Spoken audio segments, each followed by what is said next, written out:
Hello, EggChasers. It's the EggChasers Rugby Podcast, the podcast about rugby that doesn't take itself or the game too seriously. This podcast, talking about the Six Nations that has now finished. JB is in his TMO shipping container on a French mountainside. You can hear him talking about everything besides international rugby on the other podcast, which is in your feed, and why you should hit subscribe. I'm Tim, and I'm with Phil. How you doing, Phil? Hello, Tim. I'm doing okay. Apart from, I had a slight hangover this morning, nothing too bad. And at 7 a.m, Thomas kicked a full tub of white emulsion paint down the stairs, which promptly exploded. Oh, wow. So, oh, dear.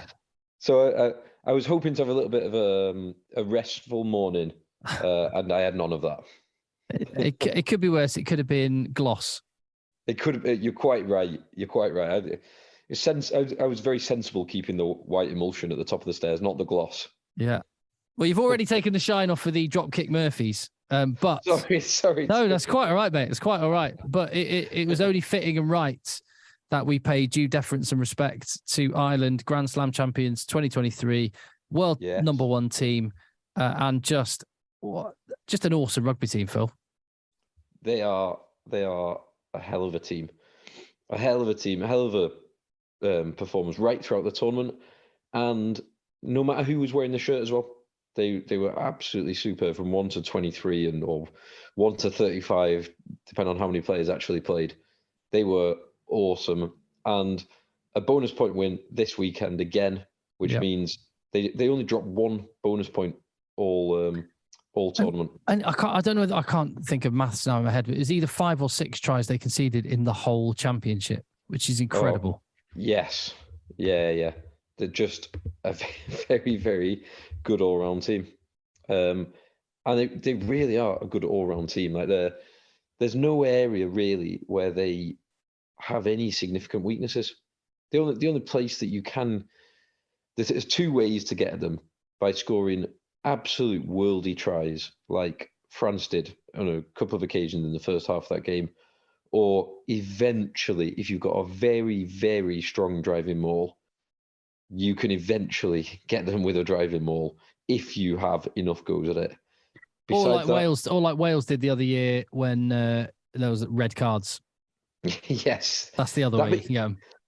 But even their discipline is generally excellent, and I think they're so well drilled that like we've seen it. We've probably not seen too many yellow and red cards from them, but we've seen them manage totally changing personnel right across the board, to the point where last week they were playing with 2 loose heads and a tight head scrummaging, and their open side thrown into the line out, and it actually didn't matter.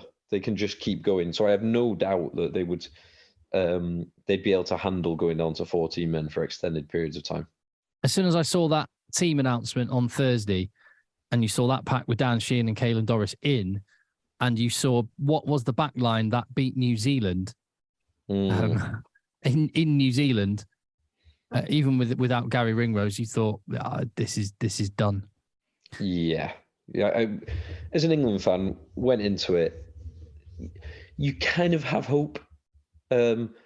But you don't really believe, and you never really believed. And then, to be fair, in that first half, England. Now the interesting thing was, England played some good stuff, and they controlled the game nicely. They never really threatened Ireland, as in the whole game. I think England made 1 line break in the whole game. Really, they just never. Yeah. Wow. Yeah, they just never threatened. The best attacking opportunity England had halfway through the first half. England had 14 or 15 phases with ball in hand in Ireland's 22. Right at the end of it, Freddie Stewart nearly got round the outside of Henshaw to create an opportunity for Arundel, but he didn't. And that was the one. It was 14 or 15 phases, stretched them from left to right, deep in the red zone, and they nearly created a try-scoring opportunity. The only other chances were penalties, which Faz kicked well, and the rolling maul try.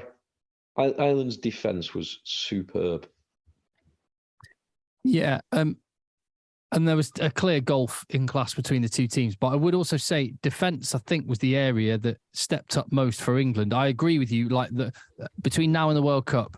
And actually, the good thing for England, and I'd say Wales and Australia and even Argentina, is actually you've got an extra couple of games preparation for having to be good than the other teams on the other half of the draw. So by the World Cup quarter final, England have got to develop their attacking game. But the defence, you've been talking about it, how England have been saying, oh, we're learning a new defensive system. And you pointed it out after the France game that it feels like maybe Kevin Sinfield's defensive tactic is to have a little bit of a passive, soft defence, give up a little bit more space, but not get breached.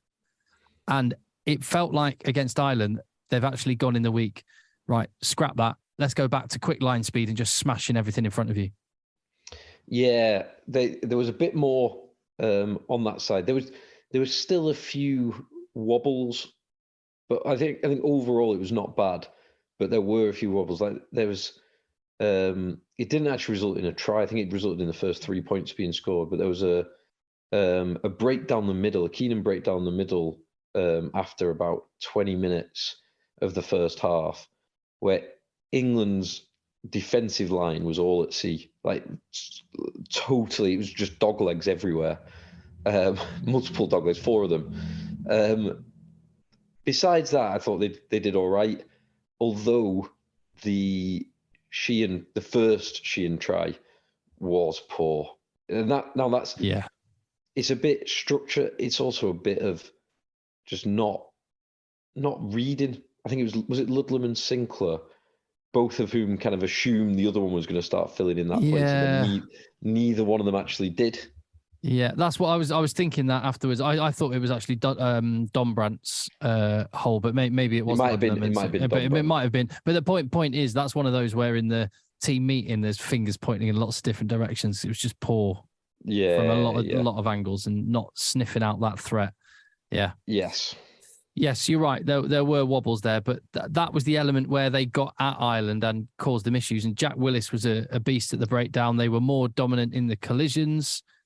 And that meant that suddenly Jack Van Portfleet had a bit more of a platform to do some good box kicking, and Owen Farrell sit back in the pocket and knock the ball around and play territory. And I think the biggest thing is that the Aviva Stadium, all that noise before and when the teams came out and building up to kickoff just evaporated. It was quiet, deathly quiet when England was 6-0 up. Yeah, it went away. And then, obviously, second half, Fields of Athenry was being belted out when it became an unassailable lead. When Johnny Sexton slotted the conversion from the touchline for that third try, and it meant it was how many points? There were more than 2 converted scores ahead. And it was like, that is it. It's game over. Yeah. Disappointing for an England fan, but there are some green shoots. But it's all about Ireland. That Ireland team was so good, so good. So fair play, deserving number 1 in the world, deserve a Grand Slam, and it will be very interesting to see how they go into the World Cup in what is a horrendous route to the World Cup. Yeah, it really is. Just on England then, like just focusing on England for a minute. What were the green shoots you talk about? Whether that's individuals, whether that's elements of the game. I thought the scrum and line out have been good all tournament.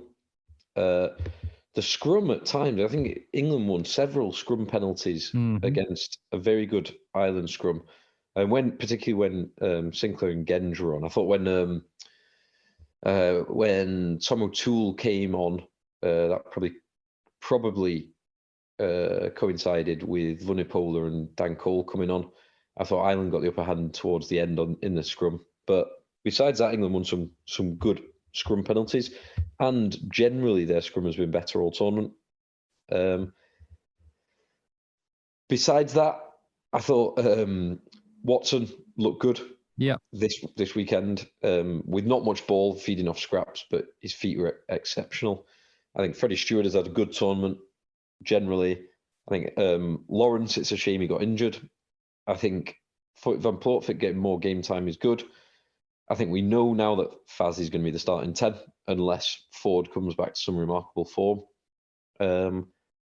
Is that as you see it? Is that as you see it? Because this has been like a cause, a area of constant debate, the Smith-Farrell thing. Yeah, I think it will be. I could be wrong about that, but I think it will be. Do you think it should be? Is that your read of it? If like your objective read of it? Yeah, my objective read of it is that Borthwick will now settle with Faz as the number 110, and part of that just he showed that in this tight game, and even when they were man down, Faz is much better at controlling the game like that. Marcus Smith, for all the amazing things he can do, and he can do amazing things, he's just not. He plays a different game, and that different game works incredibly well in that Harlequins team. It doesn't necessarily translate to international rugby, and it certainly doesn't necessarily translate to international knockout rugby, as you said before, Tim. Look at the 10s, the type of 10s that have won World Cups. It's not Carlos Spencer. 100%. What's great, just on Ireland, what's great about the Six Nations is, particularly with Ireland's half of the draw, is that they will not get a better replication of what they will need to do at a World Cup than what they have just done over the last 7 weeks. That should fill them with a lot of confidence. And what they did in the autumn as well. Absolutely. Last autumn. So yeah, 100%. They are primed and ready. They've got everything that they need to. They're in as good a position as they possibly could be, but they could still easily and likely go out of the quarterfinal. Yeah, quite likely. So I want to preface this conversation by saying I don't believe it affected the result, and I think Ireland's pressure over 80 minutes would have told, regardless of this next conversation. So it's not. It may be perceived as sour grapes. It's not sour grapes. It didn't affect the result. However, I'm just going to go to an email here. James Cowan. Hi, James. He's been listening since the very start and said he's even made sure he's listened to episodes that he missed. Oh, no, he started listening in 2014 and we were going since 2013, and he went back and listened to the old back catalogue ones. So this is like proper stalwart. So top having you on board. He says, it's a lovely long email, James, which I'm sure you'll appreciate. I'm just going to skip to the big question at the end, but I very much appreciate your email. He says, so to the subject of my email, please, in your Monday morning feed of International Review, don't fall foul of the current rugby trend in agreeing this is a red card. The punditry at the weekend on air clearly had to rein it in, but I would love to hear what was said off air. And this is one of the reasons why I listen to your pod. It feels like I'm listening to honest comments on the game. If someone cares enough about the game to listen to a podcast about it, it's pretty obvious they're not the casual watcher that wants to be pandered to in how Stewart deserved his red card and it didn't ruin the game and that it made it more interesting. So please, let's stop dishing out red cards to be in line with. Anyway, you get the point. So James is pleading. Well, firstly, do you think the pundits what do you perceive, Phil? Do you think they do rein it in a little bit? I think they sometimes do rein it in a little bit. Not all of them, but I think they generally do. Yeah. I think Austin Healy's one who generally doesn't. He speaks totally freely and exactly how he thinks. I think many of the others temper it. So with that in mind, what do you think of the Freddie Stewart red card? So first of all, I totally agree with your point that it did not change the result. Maybe it would have been 3-1 without the red card. Probably not. I think it's the right result, and it would have happened anyway. The red card is very interesting for me because I watched this in Talk H with no sound, and we're chatting away and watching the game as a kind of background. And in that scenario, I think with no sound and we just saw the replays really, we had no one really had an issue with it. It looked from that like made contact with the head, shoulder to the head with force, therefore red card, comfortable, move on. Now I rewatched the game today and I strongly think it should not be a red card. And I think it's the thing that is incredibly frustrating. I understand why I came to that conclusion yesterday on watching replays with no sound, but I quite strongly think that Jacob Paper did not ask the question that I've seen other referees ask, and is crucial in this scenario, which is play it again in real time. Because in real time, you see several things. You see a clear knock on. You see Keenan dip to scoop up the ball. You see Freddie Stewart like totally change his position to try and get out of the way. He's not trying to make a tackle. He's decelerating and trying to protect himself to be so that the collision, if it happens, is the least worst collision that you can make of it. So for me, it's not a tackle because he's actively trying for it not to be a tackle. There is it's a very dynamic situation. There is a clear change of Keegan's body height and body position as a consequence of the ball going forward and bouncing and scooping to pick it up. Therefore, as harsh as it may be from an Irish perspective, when one of your best players goes off for a HIA and fails it and doesn't come back, I actually don't think it should be foul play because it's not. Freddie Stewart is not trying to tackle him. He's not trying to engage in contact. You have just absolutely nailed it in that last sentence. I checked this. The protocol that the referees go down, the very first question that they ask, has there been foul play? Before you consider, was there contact with the head? Was there an effort to wrap the arms? Was it with force? All of those questions are supplementary to, has there been foul play? Mm-hmm. And that's where they got it bang wrong, because the protocol, if being followed, should have gone, was there foul play? Let's have a look. No, that is not foul play. Move on. And I agree. And we have to have a place in rugby for accidents and for unintended, non-reckless bodies colliding. You cannot litigate and mitigate for that in every circumstance, nor should you even try to. And when you try to, you just get things which I think in the cold light of day, most people that play rugby or have played rugby, the majority, not everybody, but the majority of people would come to exactly the same conclusion that you and I came to, Phil. Yeah, and I think another thing that we've talked about in the past is, what's the learning point? Like if you actually want to change behavior, if you know is a phrase that JB hates, but a phrase that he likes is incentives. Well, like that's why we're told the law changes and all of this came in. Yeah, it is. But if you want to incentivize kind of good behavior, for want of a better phrase, what's the learning, or how do you change? Like, this is not a behavioral change. He's actually trying to get out of the way. Freddie Stewart, when you look at it in real time, you look at his actions and look at how fast it happened. He is not trying to make contact. He's trying to get out of the way. And the spill of the ball and Keegan like reaching down to try and pick it up, all of that. You cannot predict these things. So there's this duty of care argument and stuff that, like, Freddie Stewart is a rugby player on a rugby field, and that Eddie Stevens phrase I keep using, the risk is the reward. If there wasn't the risk of accidents happening and someone getting hurt, and I hope Hugo Keenan's well, and I hope he was able to join in with the celebrations and everything yesterday, because he's been absolutely brilliant. But if there wasn't the risk of something like that happening, the game wouldn't be nearly as compelling as it is.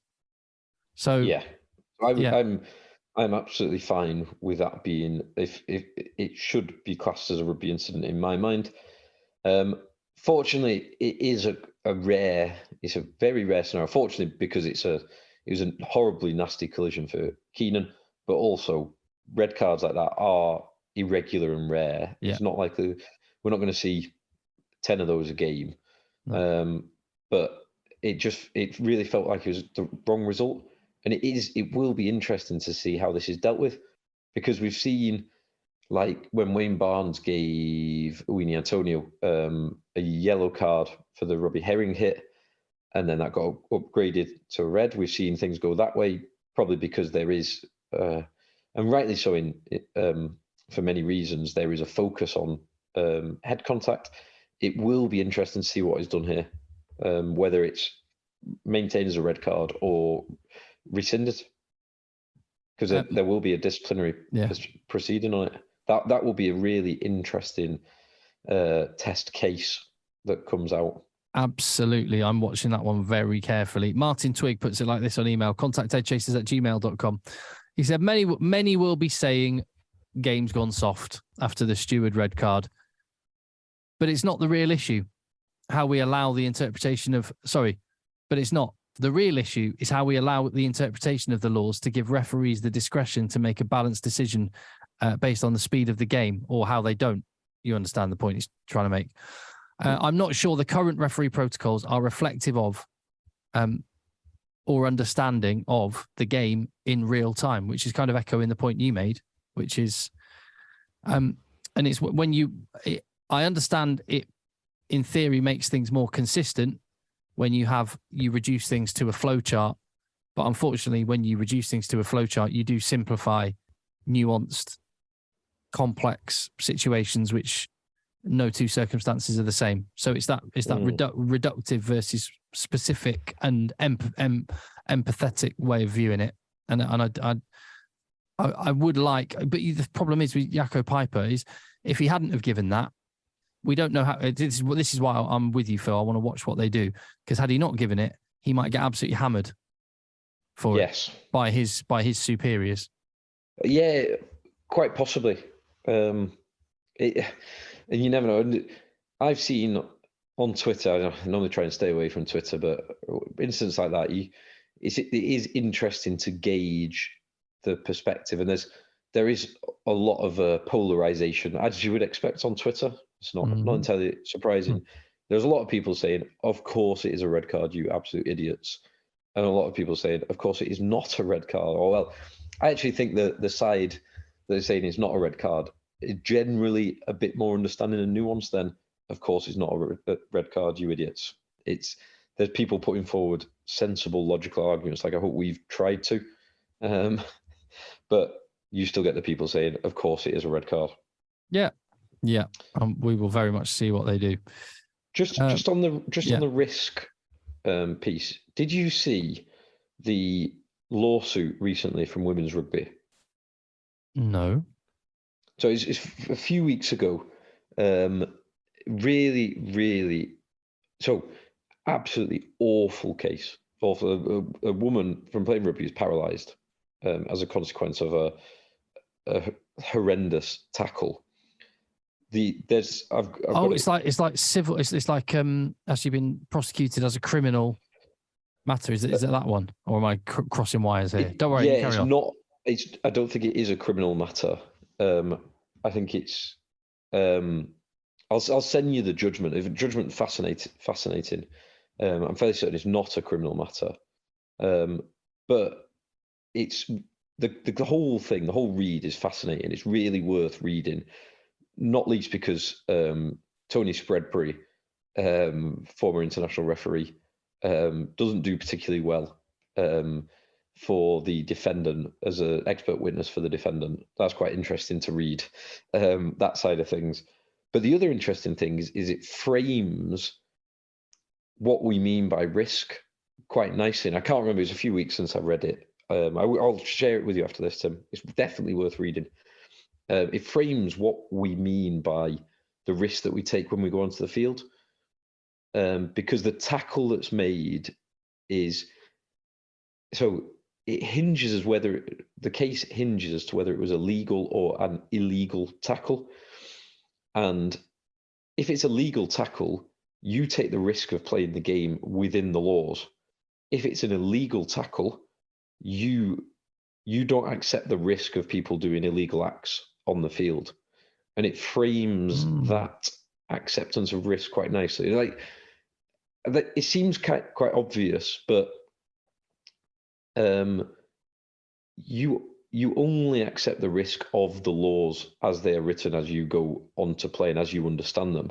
Like, for example, a really clear example would be if someone puts a crowbar in their forearm guard, they've got a metal bar in there and hits you in the head with a crowbar, you don't accept that risk. That's not a risk that you accept by going onto a rugby field. So that would be a clearly both illegal on the rugby pitch, but also illegal in a court of law act. Whereas you do accept the risk of the known laws as you play it. I just thought it was a really interesting case to kind of frame that far better than I have done in my explanation now. No, I'll say that. No, I'll absolutely check that out. I will just summarize, just rattling off a couple of things off my head before we depart from Ireland v England. We've talked about how brilliant Ireland were, and they were. I love the different types of players they've got. They've got the real classy ballers, and like just in their pack, you've got Dan Sheehan, who's like a modern 2023 prototype of a player, just awesome. And then you got Peter Omani, who's so old school and belligerent. And when because actually there was a lot of defending that Ireland had to do, and he didn't do a lot ball carrying, but he was just an absolute nuisance. I just kind of love those different textures and different characters they've got. They seem to sort of have someone that ticks every type of box. Caelan Doris, just an awesome, like all the hands, explosive, and then you've got just got these absolute tough workhorses. It's great. Yeah, it's a really. I've not thought about it in that way, but they have got some kind of extremes. Like Peter Omani, Jack Conan is old school. Yeah. Ty Furlong is old school. Yeah. Andrew Porter's kind of modern in the fact that he's massive, but he's a more old school player. Whereas Caelan Doris Dan Sheehan, who's been brilliant, by the way. Sheehan is superb. Van der Fleer in the forwards, like Aki McCloskey, and then you've got Henshaw and Ringrose. Well, Henshaw's probably slightly more of the old school, but he can do a bit of both, can't he? Yeah. But like, look at the two wingers. James Lowe, big and route one with a massive boot, and Mac Hansen, who he punches above his weight, doesn't he? Yeah, I've not always been Mac Hansen's biggest fan because he got selected over Robbie Balakoon, and maybe I've held a grudge for a long period of time as a consequence of that. I cannot deny how well he's played, particularly the last 2 weeks. I think he's been absolutely sensational the last 2 weeks. He is a much better player than I probably gave him credit for. Certainly than the Brumbies or Australia gave him credit for. Yeah, fair point. And him and Keenan, Hugo Keenan, they just kind of effortlessly glide and have got lovely hands, whereas someone like James Lowe or Bundy Aki is more route one, more bigger, stronger, more explosive, but very much more one-dimensional. Yeah. As for England, I hope this puts the Farrell-Smith debate to bed. Whilst England weren't brilliant, and Owen Farrell, actually the attacking game needs a lot of work. I think actually there's a foundation of non-negotiables you have to have, and you have to have a tough attitude.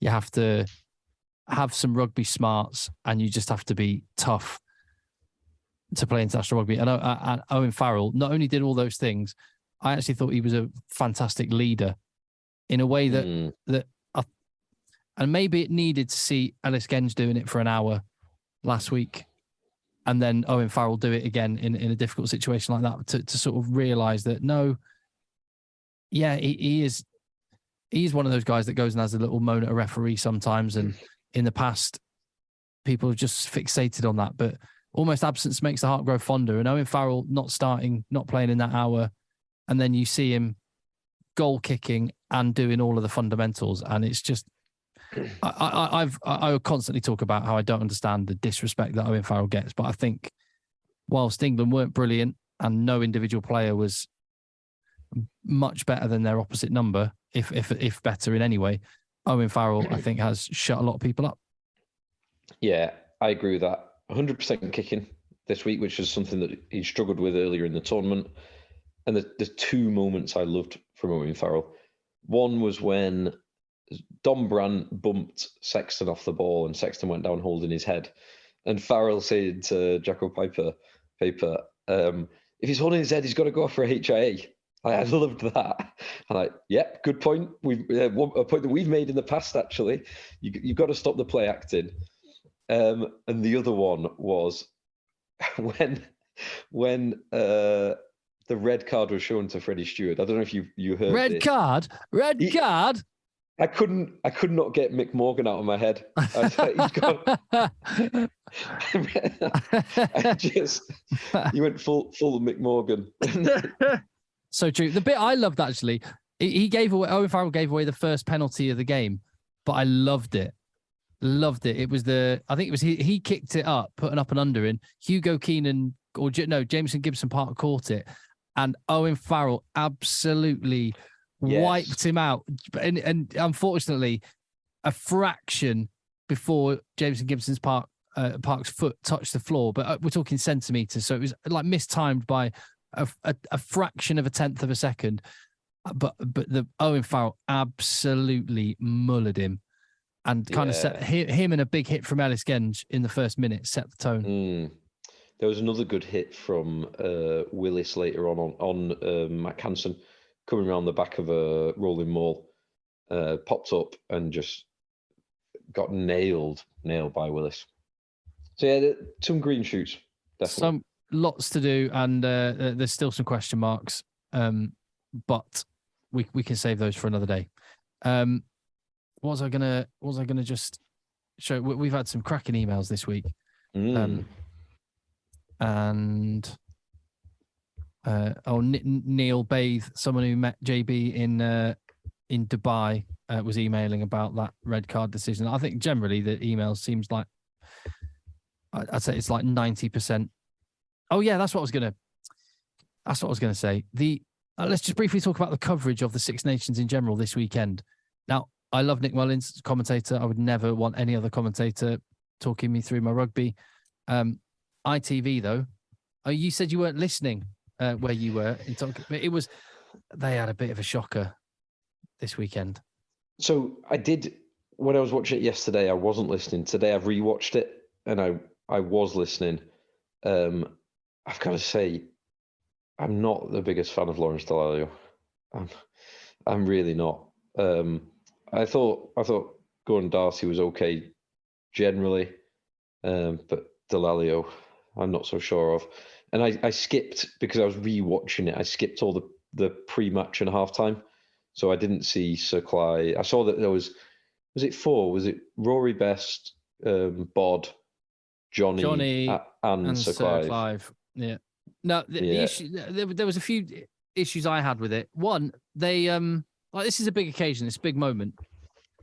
The pundits were having a chat, and it didn't seem, they weren't like they didn't sound excited. It was kind of like let's have a cerebral chat about this, and they carried on that conversation as the teams were running out onto the pitch. So you had the pictures of the teams running out, but the audio you heard was, you didn't really hear the crowd or the occasion. You just heard them sort of having a relatively mundane conversation about tactical elements to do with the game. And it was like, this is such a massive occasion. And this dovetails with, it was Scotland-Italy game. I think that there was just talking all over referee decisions. I mean, BBC have done this as well. This isn't an ITV BBC thing. And then after the game, I know they moved it to ITV4, but the moment they chose to cut away was just before the trophy was being lifted. When they cut to Ant and Dec. Which, I don't know. I know it's a difficult one, but I don't think any of the broadcasters have particularly covered themselves in glory. We talked about Gareth Thomas being on BBC coverage previously. And ITV, yeah. And is he on ITV? Yeah, he's on ITV as well. So, yeah. Yeah, which is outrageous. Yeah.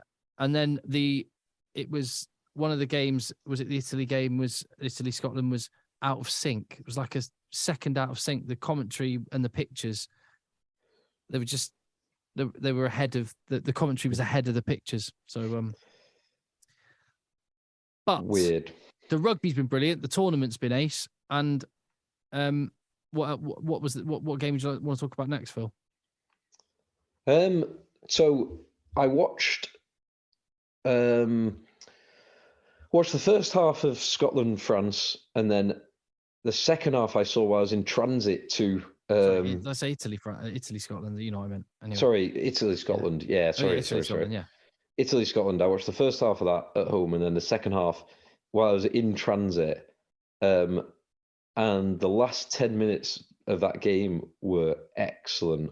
So obviously you've got the crash ball 10, Kinghorn scoring a couple of tries. They are Kinghorn 3 tries, wasn't it? Well, a couple of tries, and then you got, so it was 3 tries to 1, 10 minutes to go, but Scotland haven't kicked sticks, so Scotland are only 5 points up, and Italy start turning the screw in the last 10 minutes and win a few scrum penalties, get some good field position, get close to the line, get turned over, and just had 10 minutes of possession. And then the last scrum, when Scotland they've only got 3 tries, but Italy could still win the game. They've got a scrum 5 meters from their own line, and they should just finish it off because they're not going to go 95 meters. But they go for it. They went for it, and they could have thrown an intercept. Scotland could have won that game, but they went for it because they wanted the bonus point to ensure that they finish third. And they scored an absolutely brilliant try. So Kinghorn scored his 2 Route 1 crash over tries, and then showed amazing pace to accelerate away and score that final try, which was a hell of a try. It was a hell of a risky situation to do it, and fair play. Even without Finn Russell on the field, they went for it and did it.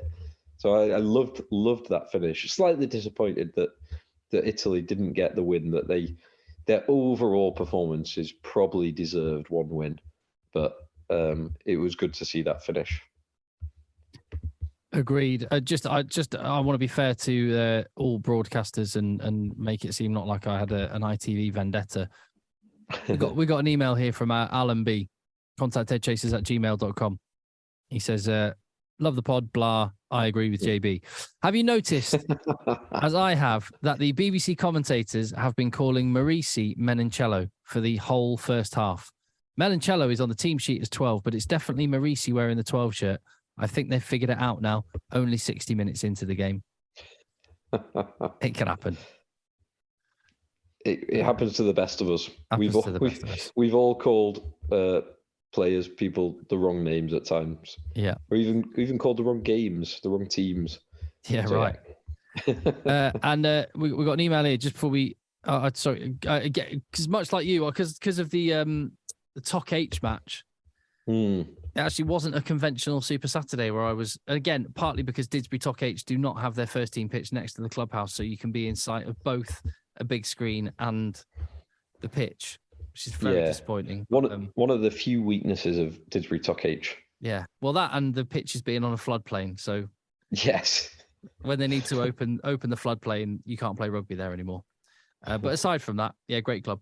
Got an email here from Charlie, who says, hope all is well on the pod and commiserations to Jane B on his recent election results. Check out the other podcast for information on that. He said, I was watching George Gregan on a recent alternative grassroots podcast, and he rattled off a couple of stories about Byron Kelleher, which were quite amusing. I decided to go on his Wikipedia page afterwards, and I stumbled across some gold. He's posted us a little picture and says, "You're welcome." And do you know much about Byron Kelleher? Other than I think he was a massive unit of a scrum half. Yeah, I think I've read his Wikipedia page before, and there's something to do. I'm going to say something to do with a niche actress. Am I right?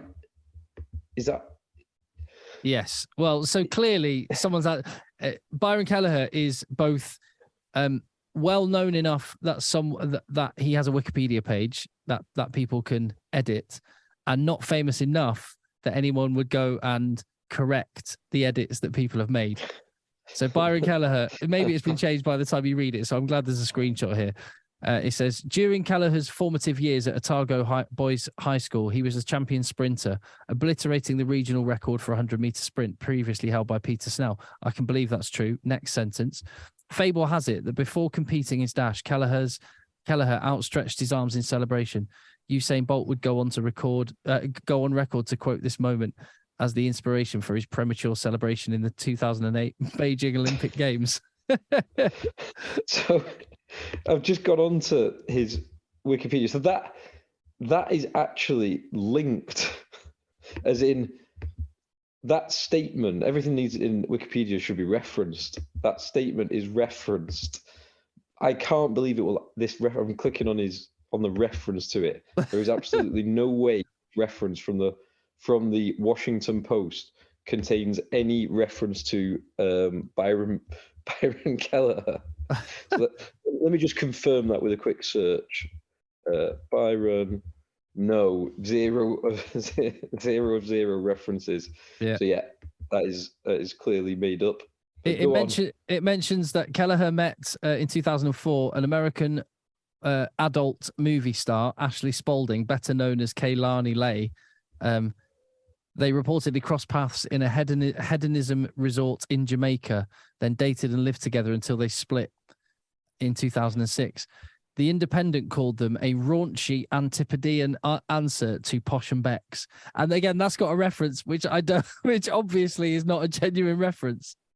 Well, so that one, I have heard that before, and I can't remember if I've just heard it through Wikipedia or if that one actually. I think that one might actually be real. I think, but let's keep. Is there any more from your side? Yeah, Kelleher's rumored to have had a torrid love affair with the American pop star Pink.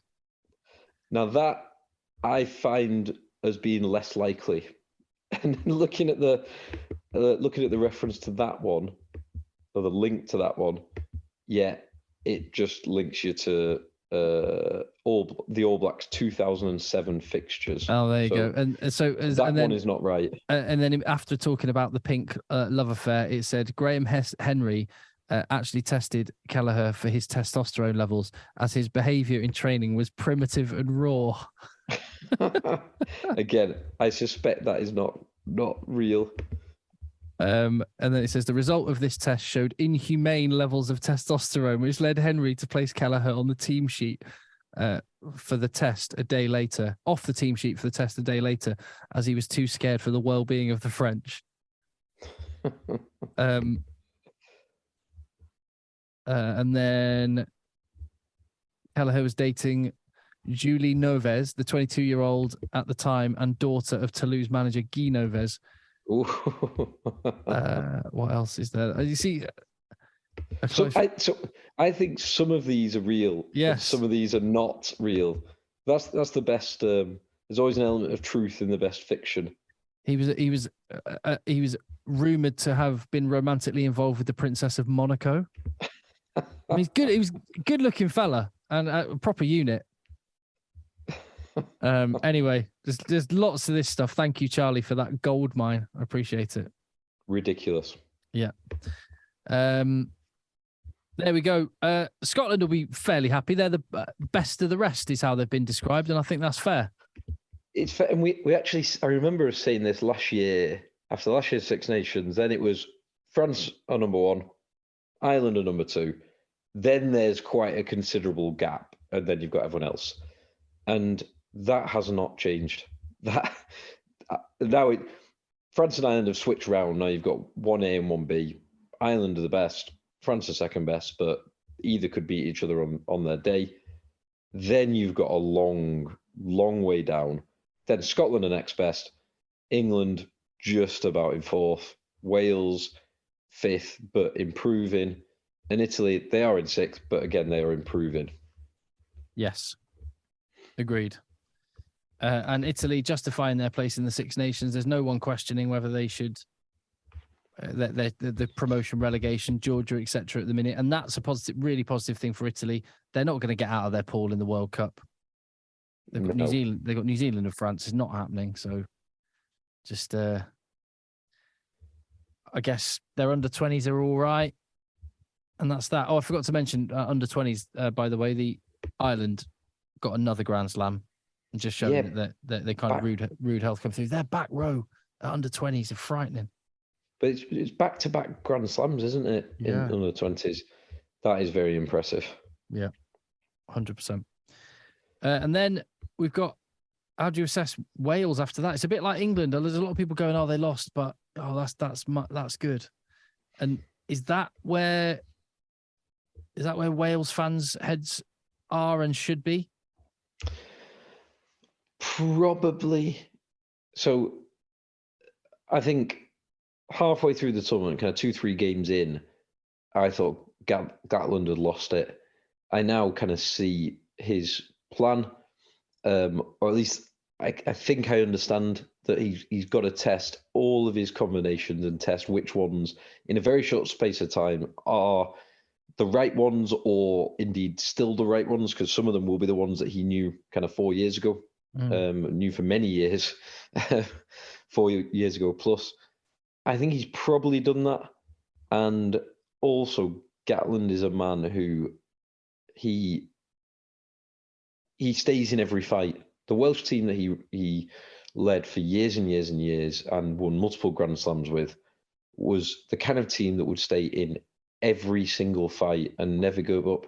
And that is the kind of team that you need. Like, it took him to 2 World Cup semi-finals that he lost narrowly, took him to multiple Grand Slams and 2 successful Lions tours. So I think Wales, they will be in a good place. Whether they're good enough to actually fire a meaningful shot at the World Cup, they probably won't be, but they will at least put in a respectable showing. Well, I think they could quite realistically and reasonably get to a World Cup semi-final, because they're probably, I'll back, it's not a foregone conclusion by any means, but I'll back England to beat Japan definitely, and I'll back us to beat Argentina as well. But yeah, even though we lost in the autumn. I'm with you, yeah. And then if that is the way it goes, I imagine Wales will probably finish runner-up in their pool, maybe first. So Wales can beat England in a one-off game in a World Cup quarterfinal. Then they're in a semi-final. Definitely, they can. They can beat England. Yeah. And then they showed in the last, against South Africa in the last World Cup, they can, and as you just said, they can stick with any team. There was a few people. Yeah, go on. Well, the problem they've got is the problem that several teams have, which is they can win any one-off game, and they've beaten teams recently enough to show that. They can't win. I don't think that they can win. Let's just call it quarters, semi-final, 3 back-to-back against 3 of the best teams in the world. I don't think they can do that. I agree, but having said, Ireland may well not reach a semi-final. I think a semi-final for Wales should represent a big success, bearing in mind where they've been.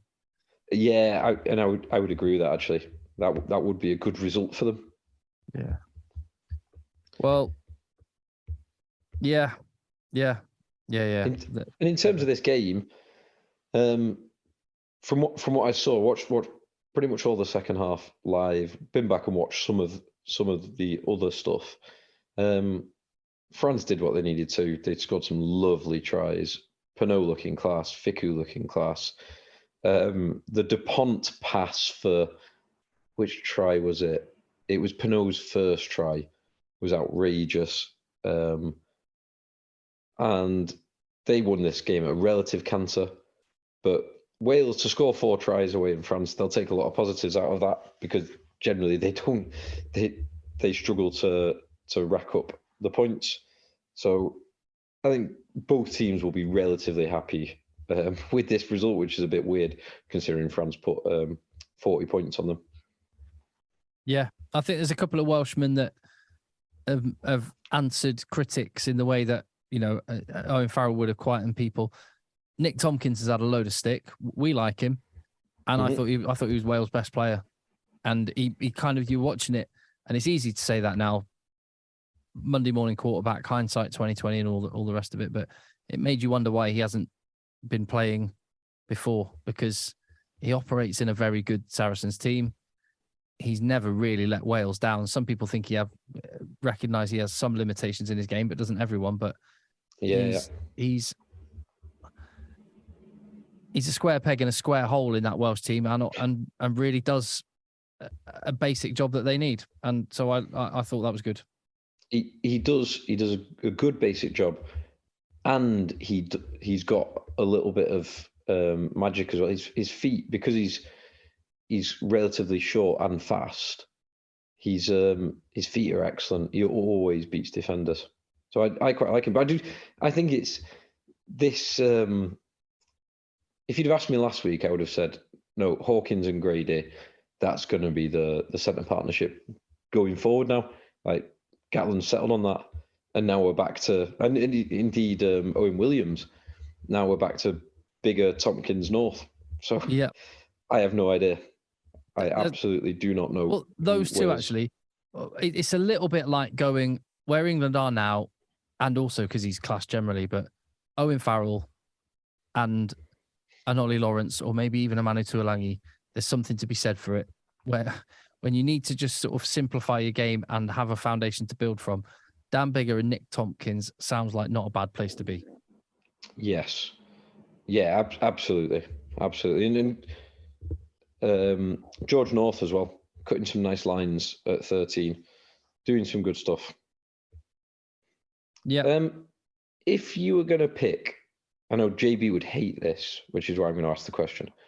If you were going to pick a team of the tournament, yeah, go on. We can rattle through this. We could do it actually. I was going to ask the question: do you think a single Englishman gets in? I think no. I think no. I think no. I think you're right. I can't think of a Welshman that would get in, or an Englishman. Probably not. I mean, you're basically picking from, it's half Ireland, half France, with maybe a couple of Scots, maybe Hugh Jones and Douan, and maybe Xander Ferguson. But yeah, that's your team. So shall we do it just to annoy JB? Yeah, just to annoy JB. So Lou said prop. Porter or Cyril Bay. Yeah, Cyril Bay only played a couple of games, didn't he? Did he? No, he played 3 of them. He played in that first. Or did he play all of them? No, he played all of them. I think Tighthead they rotated every week because of red cards. And Cyril Bay has got better and better and better through the tournament. So it would be a toss up between him or Porter. I don't mind which. And that might be the one place where you give an honourable mention for Ellis Genge. Yes, I agree. But it's one of those two. Genge isn't getting ahead of those two. Hooker, did Dan Sheehan do enough in 2 games to mean he has to get it? I think he did. I think he did. I think Sheehan. I think he would be starting for the Lions if there was a Lions test tomorrow. 100%. I think he is. I thought a few years ago when he first started, probably only 2 years ago, I remember him playing against France, and I thought, God, maybe he's a bit lightweight for an international. He's not. He's just class. He can do absolutely everything. Yeah. And more. He's one of those like hooker pluses where he does all the basics just as well as anyone and can do more. Yes.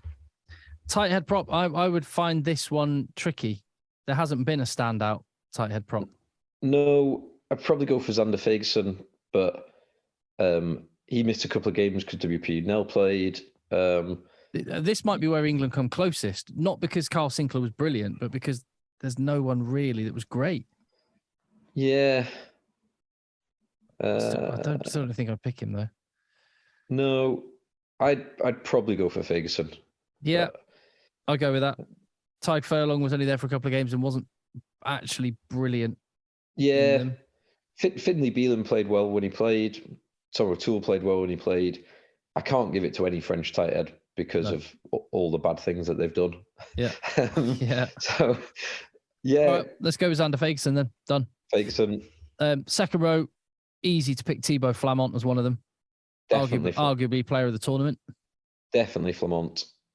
Could go for Big James Ryan, who's been consistent without being exceptional. Yeah, that's fair. Yeah, I'd go with that. I do like Ryan Baird. But he's not played enough to warrant it. But yeah, I do like him. He's a very exciting player. Yeah, he is. So James Ryan and Thibaut Flamont, that feels good.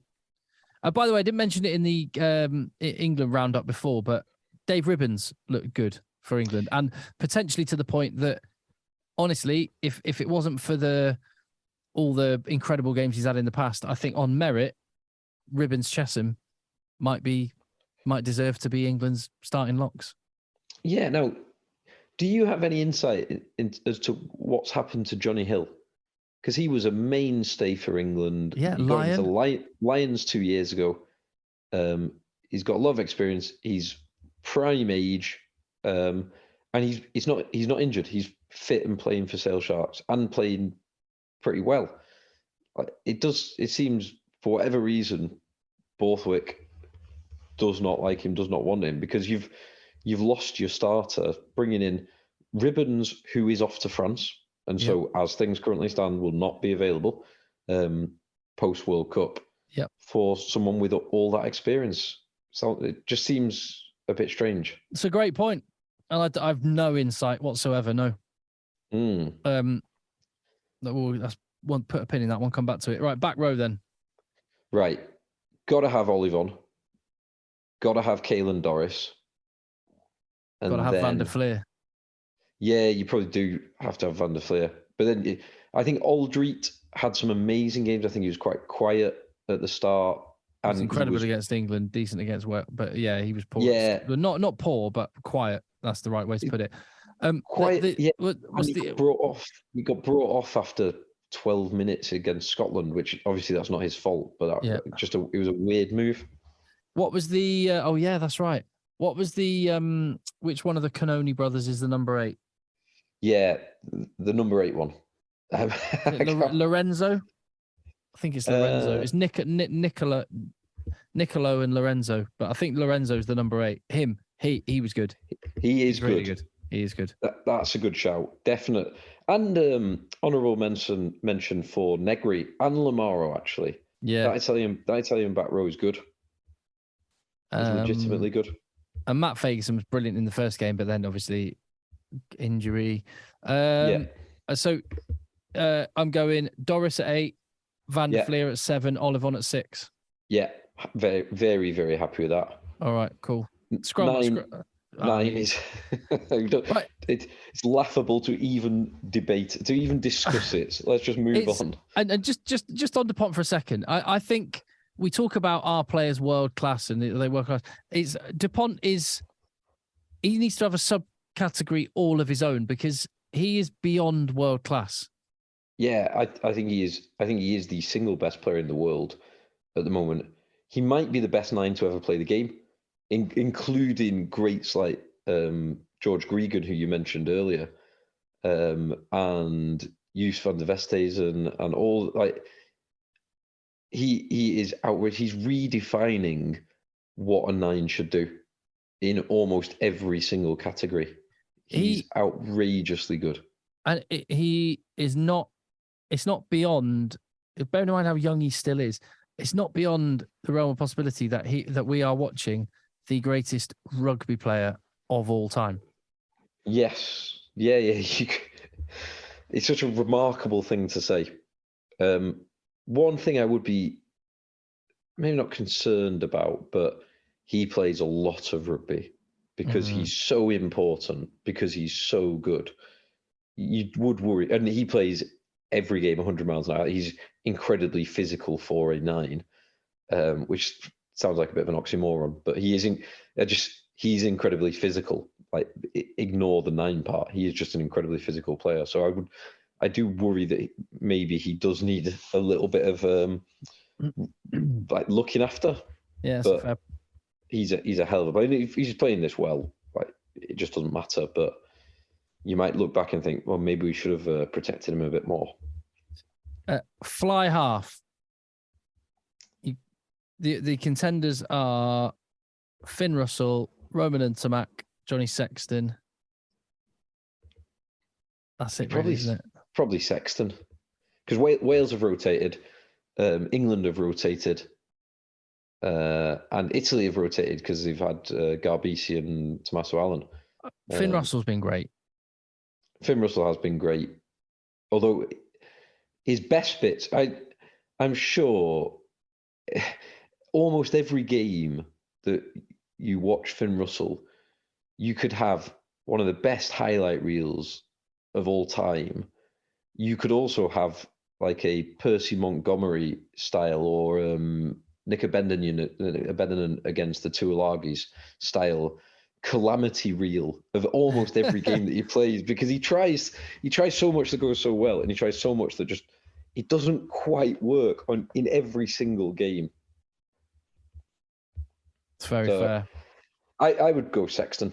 Yeah, I'll go with that. Centres, is there a shout here for a dual Scott selection, Tuipulotu and Jones? I think they should both be named, definitely. Partly because I think Ireland have rotated so much because of injuries, and that's credit to Ireland. And Dante looked great when he came back, but he's only been back for a couple of games. Yeah, now I think Fiku should be in there. So I would probably, and this has happened in the past, I don't think he played there in this tournament, but he's played 12 in the past. So I would actually have Fiku and Hugh Jones. He did play 12 in this tournament. Did he? Yeah, I think he played 12 against. Oh no, Moafana did. Yeah, Moafana lined up at 12, or he wore 12. Yeah, so Fiku and Jones, I like that. They'd be my team. Now, 12. Here's a point that I wanted to make, and you probably saw the stat. The Yak stat this week, which players made, we call it Yak, yards after contact. It wasn't badged as that, but it was yards in contact, basically. Who made the most meters in the tournament in the first 4 rounds in contact, or certainly from contact having been initiated? Did you see who it was? I'm guessing it was an inside centre now, so... Big Stew? No, it wasn't an inside centre, but it got me thinking that maybe he could solve a long-standing inside centre problem. So it's one of the England... Freddie Stewart? No. Yes, Freddie Stewart. Really? Yeah. Now, I know you've spoken before about moving Tommy Freeman to 12. Yeah. What's not to like about Freddie Stewart? Like England have far more back 3 players than they do inside centres. It's almost too obvious, particularly when Geordie Barrett is playing 12, playing well for the Hurricanes, and will probably be starting for the All Blacks, as he has done in the past, at 12. And Geordie Barrett is certainly in stature and ability not too dissimilar to Freddie Stewart himself. That's very interesting. I see. This is where I like the Irish model that they've got their game, because when they do have a positional issue, in fact, Robbie Henshaw is the best example of it. He was a fullback when he started, and it was actually the Ireland head coach, I think it was Joe Schmidt, who said to Pat Lam, "We see Robbie as potentially solving our inside centre issue. Can you play him at 12? Connacht get a bit of money from the IRFU. They're incentivized to try and help the national team. And so Pat Lam said, sure. And they moved him from fullback to 12.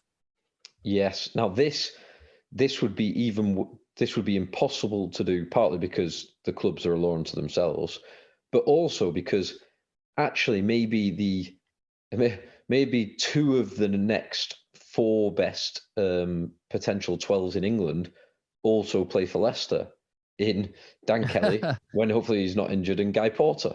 So it's not going to happen. So basically what I'm saying is Freddie Stewart needs to leave Leicester and play 12. I'm up for it. And I want to see, I want to see Tommy Freeman at 12 as well, for the same reason you said. We've got so many back 3 players that Tommy Freeman is awesome and not needed. So yeah, play 12. Now, am I making this up? Didn't Jason Robinson once wear 12 for England? Oh, he did. Was it against Italy? I'm certain in about 2006. Yes. Oh my goodness. Yeah, you're so right. I need to look that up. Yeah, he definitely. I'm almost certain that happened. Yeah. I think he might have skipped the side when he did that. Maybe, yeah.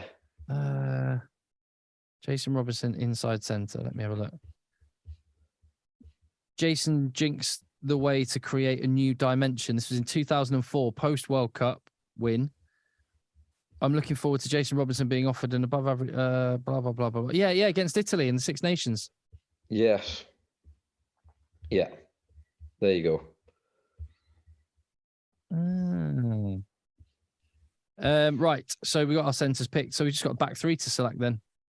Yeah. Damien Penaud's on one wing. Definitely Penaud. It's now Penaud and Douan are probably obvious choices.